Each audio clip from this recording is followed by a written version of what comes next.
good times create weak men. By the way, this applies to females too. I can only just speak from my gender and my experience. Because the most dangerous time in a person's life is when everything's going well. And same thing with a country or an empire or a civilization.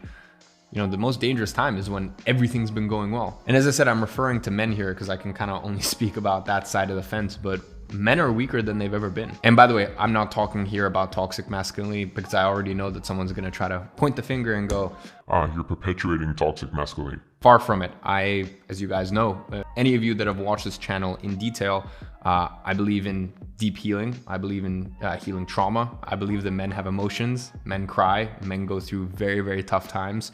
And unfortunately, men, I think, account for something like 78% of suicides.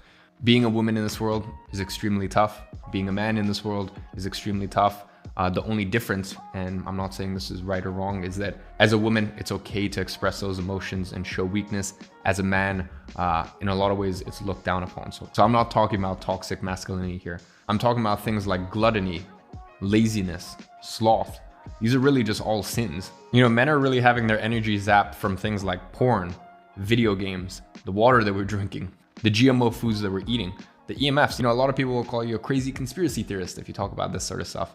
But just do your research. It won't take you long to come to the same conclusion, which is these things are leading to the slow and gradual death of strong men. And once again, when I'm talking about strength, I'm not talking about physical strength here. And it's such a shame because in society, I feel as though it's become a bad thing, or it's looked down upon to be a strong man, to be a man who leads, who puts his foot down, who knows what he wants. I almost feel as though that's looked down upon. And even growing up, there's so many things where society and the culture is trying to weaken you. I find it, disgusting, quite frankly, that teachers, and by the way, I know this because in school, I'm sure you remember in school you have sex ed.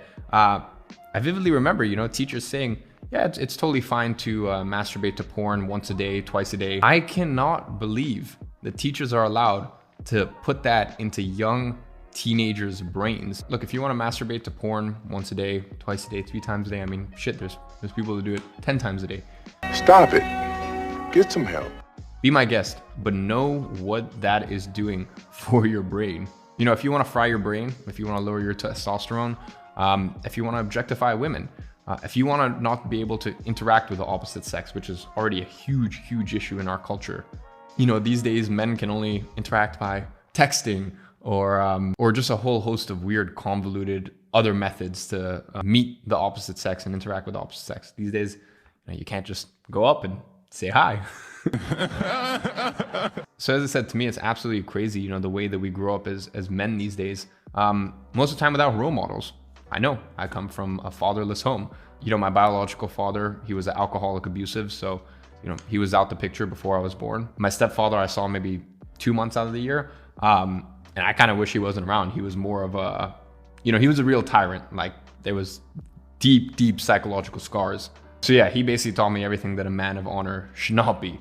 So, I know what it's like to grow up in basically a fatherless home. It's a real, real issue these days. Men are growing up without fathers, and that's an issue. It is. In the same way, boys growing up in homes without mothers is a big issue. You need both of them there. But anyways, I digress. My point is, I think it's never been harder to grow up as a boy. There are so many challenges. There's so many pitfalls. Even once again, going back to school, I remember in my school, teachers would tell the children that it was okay to be overweight. And I have a real problem with that. To me, that's like telling kids that it's okay to smoke. I have no issue with whatever you want to do in your life, but I find it absurd, this culture we live in, where we try to not hurt anyone's feelings, try to make everyone feel inclusive, and a whole host of other stuff. Ladies and gentlemen, you would not go to a smoker and go, it's good that you smoke. If they want to smoke, if they want to do that with their life, that's totally fine. Guys, usually 9 months of the year, I won't drink. And then 3 months of the year, where I'm in a more party phase of that year, is, in the same way you go through seasons, I go through seasons with my work ethic and the amount of time and effort that I'm putting into my business. When I go out and I party and I drink, and I can drink a lot, I'm Russian. I know exactly what I'm doing. I know that it's not good for me. It's not good for my health, but I have that understanding and I still do it. So as I said, ladies and gents, if you smoke, if you eat, fast food every day, if you do drugs, I don't label anything as good or bad, but I don't think you should be putting being overweight on a pedestal. And it almost feels like we live in a society. As I said, I know in my school, it was like, there's nothing wrong with that at all. And it's like, love yourself, love your body, love your imperfections, love your flaws. But at the end of the day, that is, being overweight is a byproduct of being unhealthy. And I don't think we should promote unhealthiness. I think everyone should be strong and fit. And by the way, when I say strong, I'm not talking physically. You don't all have to be physically strong. I'm talking about go out there, challenge yourself physically, get strong physically, get strong mentally, emotionally, spiritually. So as I said, it's a weird world we live in. I really do worry about the future of men in society. As I said, there's just from so many angles, porn, video games, EMFs, your phone right next to your genitals, the way that that's just blasting your sperm count, erectile dysfunction, the obesity epidemic, and just the fact that more and more men, suicides are going up. And as I said, those are primarily men. So when I say strong men, I'm not talking, as I mentioned, about toxic masculinity. I'm talking about men that can tap into their emotions and their feelings. And to me, that is strength. And we're not teaching that. You go to school, you learn algebra, but you don't learn meditation and how to deal with anxiety and stress. It's ridiculous. So I think 2020 for me was definitely a year where I kind of like looked around. And I guess that's one of the reasons, or one of the lessons that I learned, is I looked around and I was like, wow, like we are in a society of very, very weak men, just to put it bluntly.